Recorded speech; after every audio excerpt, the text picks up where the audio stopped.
Hey guys, this is Dr. Hub. In case you haven't subscribed, please do subscribe for updates.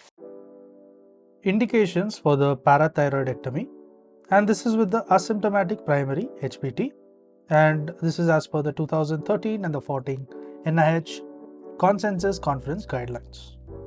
So as per this, the serum calcium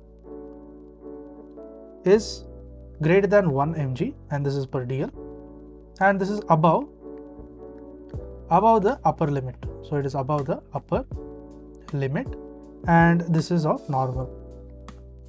Next is we move on to the renal.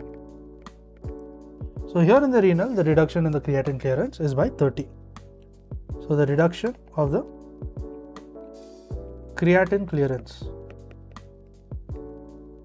So creatinine clearance reduction is by 30%, and the 24-hour urine.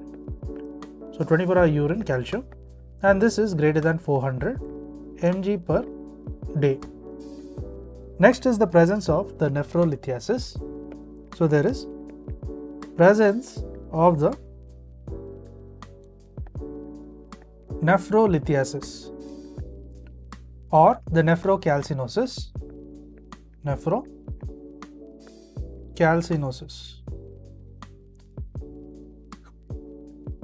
Next we move on to the skeleton.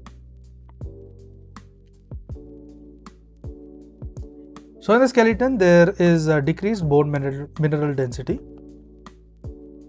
So decrease in the BMD, and here the T-score, if you see, it is less than 2.5, and there is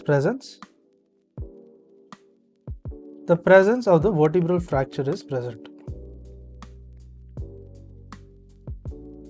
And age here is nothing but less than 50 years.